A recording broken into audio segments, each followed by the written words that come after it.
Hi, Brian McAboy here with Inside Out Trading. Today we're going to talk about actually something that's really cool. It's a phenomenon that a lot of people run into, especially traders, really common with traders. And it can be making things difficult for you, it can be creating problems, but it's like not obvious at all. It's one where you kind of have to have somebody come along and say, hey, this may be what's going on, and you might want to have a look at it. Here's what I'm talking about. And I'll start this with a little bit of a story. When I was a young father back in my 20s, and my daughter was little, I would read it to her every night. And it was cool because being the first time dad, it was real important that I raise her right, get her reading early on. I wanted her to be, of course, intelligent, do well in school and everything. And so I went to the library, and I don't remember exactly how I ran across it, but I ran across this book, and it was called Learning How to Learn. And it talked about three specific obstacles to learning that, interestingly, they're distinct, and they also have a physiological response to each of them. If you run into this, there's a feeling you'll run into in your body as well as in your head, and it's something you can physically feel. There will be a physical reaction. It's pretty cool. Now, the one that traders run into is, and it can make things difficult mental processing wise and mentally functioning wise. This is why it's such a huge thing. The first obstacle was it has to do with trading, but we want to talk about the second one that he was talking about. And with this one, he referred to it as jumping ahead on the gradient. And it's when you have subject matter and there is a progression to what's involved in that body of knowledge. For example, let's say you wanted to teach somebody mathematics. Well, the first thing you have to do is teach them numbers and how to count. And from there, then you can move to addition and basic arithmetic, addition and subtraction. And only when you get those can you move on to multiplication and division, and then your higher math and that kind of stuff. And the thing is, if you weren't really taught how to count right, or maybe you didn't learn it, so you weren't taught addition the right way, or for whatever reason you didn't get it, man, when you get to multiplication and division, these things that are a little higher up, it can be really rough, or especially if you try to skip something. I mean, here's a really good example. And I got to witness this firsthand, this phenomenon. I mean, of course, with my daughter, but I also got to witness it with somebody else and how they dealt with it. When I was in Calc 2, I had this instructor, Mr. Cunningham, super smart guy. I loved it. He was such an awesome math teacher because so many people struggle with math. And he really illustrated how to approach this particular phenomena if this is what you're running into. In calculus, maybe you've had calculus, you know that there are certain concepts that you run into. You have differential equations, you have integrals, and with every conceptual area, there's like a base concept, and then you'll get deeper into it. So you'll go through different levels, little different nuances of those particular concepts. And what was really cool with Mr. Cunningham, 100% of the time, if somebody got stuck somewhere, he was able to get them unstuck. 100% of the time, every single time, he was able to get people unstuck. And so he'd helped me a couple times or something. But I also got to watch him working with this one kid. And it was really cool because the kid was stuck out here, like, for sake of conversation, let's say he was out here at level E with differential equations. Well, and that's where he was stuck. And man, he just couldn't seem to work past it. Well, Mr. Cunningham didn't go and start talking at level E.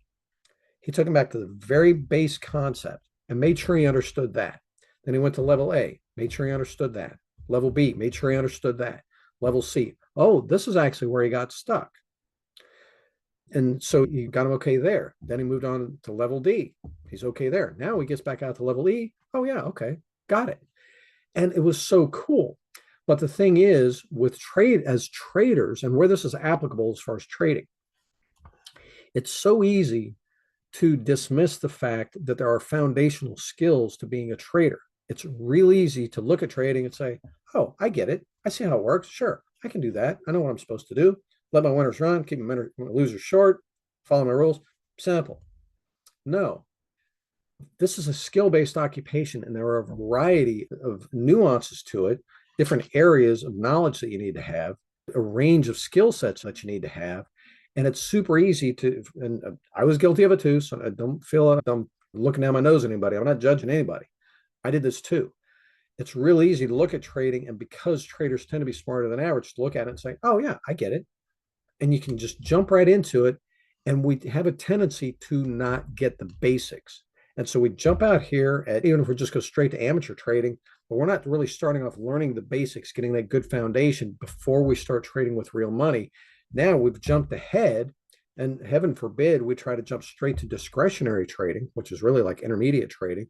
A lot of people love jumping straight to options, which is it is more sophisticated than just basic trading stocks or futures and that kind of stuff. So but we have a tendency to jump ahead on the learning curve, and we don't start with that, again, that good foundation, learn all the basic skills, learn the vocabulary, learn how things work, and build on that foundation and work our way up the progression, up the gradient.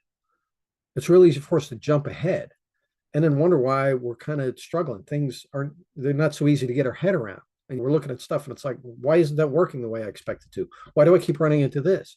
Those are the kind of questions that let you know, wow, maybe, yeah, I missed something along the way. Maybe I skipped a step. Maybe on my way to calculus, yeah, I kind of skipped trigonometry and algebra. Wow, calculus is so freaking hard. Oh, wait a minute.